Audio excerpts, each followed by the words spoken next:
When Football Mundial received an invitation to dinner from Arsenal Football Club, we didn't need asking twice. Just as well that we double-checked the address, though. It wasn't prawn sandwiches in the English Premier League champions' marbled halls that awaited us. We enjoyed traditional Argentine fare instead. Steak and chorizo, the dish of the day. This modest club, based in Buenos Aires, is hoping to give the bigger boys a spot of food for thought. Carlos David Ruiz is team captain. I believe that we are prepared and that we're ready to play in the top flight. We know that the first year is always the most difficult. It'll be like playing 38 finals. But we're up for it, and I really think we can avoid relegation and stay up. The Argentine version of Arsenal has also been savouring the sweet taste of success recently.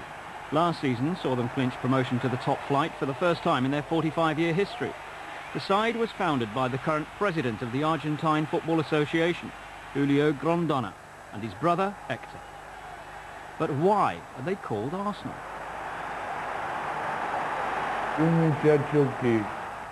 A boy who had a speech problem. His name was Moises, and he was our goalkeeper. He named the team.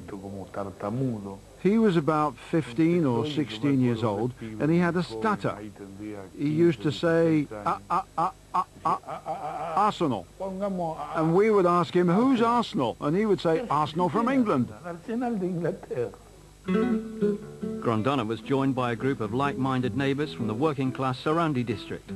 It wasn't until 1961 that the club officially joined the Argentine FA, and they started life in the 5th division. Hector's club record 169 goals certainly helped their progress. Since then, Arsenal has blossomed into something of a family affair.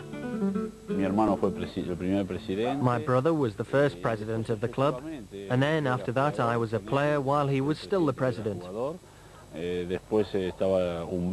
Humberto, who is the eldest, was also a player, and now Julio Jr. is president, and my son Gustavo is a player.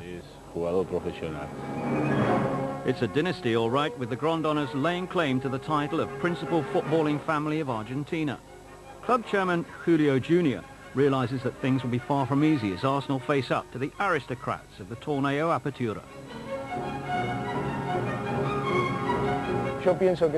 I think that economically and institutionally, Argentine football and Argentine society find themselves in a similar situation, one which isn't very healthy.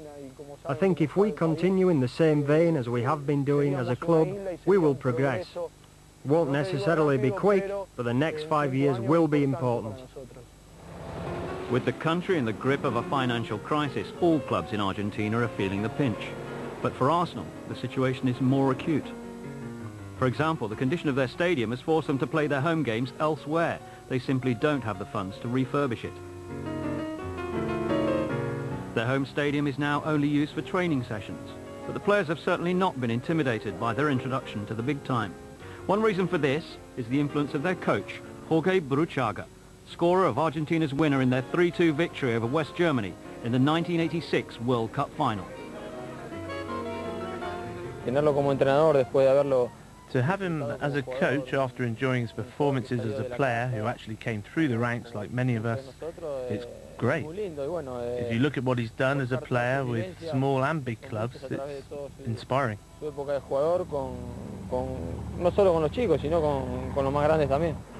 Burruchaga played for Arsenal at the beginning of his illustrious career. He views masterminding last season's promotion as repaying a debt of thanks to the club. It also gave him a fair amount of personal satisfaction as well. It was joy untold, and I'll never forget a moment on it. The goal that Javier Morales scored to send us up at the end of last season. Well, I think I shouted more then than I did after my World Cup final win. Arsenal, like most modest teams in Argentina, have a small but loyal band of hardcore supporters. Playing their home fixtures at nearby Lanús's stadium has done little to swell their ranks.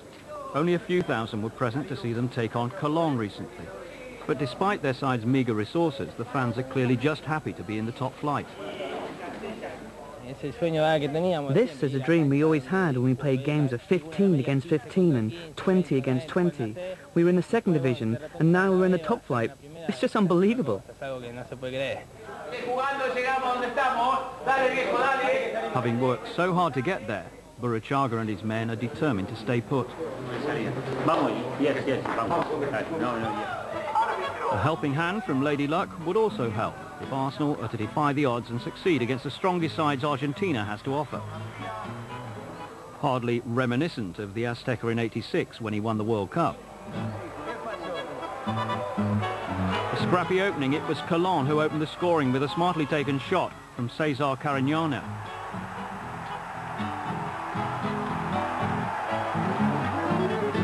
Arsenal did enjoy some good fortune shortly before half-time, thanks to this own goal. Colón soon regained the lead through Ariel Pereira.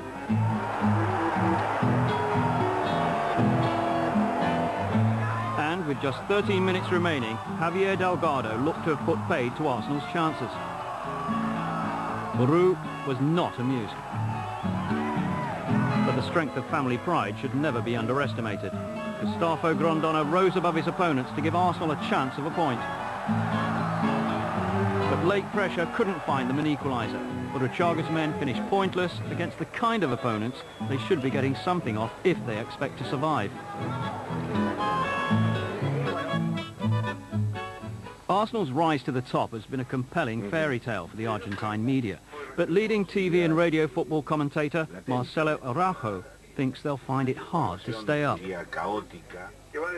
Sinceramente creo que no. Really, I don't think they can. Only if the team gets stronger and by bringing in important and influential players. But from a financial point of view, they aren't in a position to buy the players that would enable them to challenge for the title. That's obvious, but despite the defeat by Colón, they've not shown themselves up so far. With the season 7 weeks old, they're sitting comfortably in mid-table. And Burruchaga's work on the training ground seems to be paying off.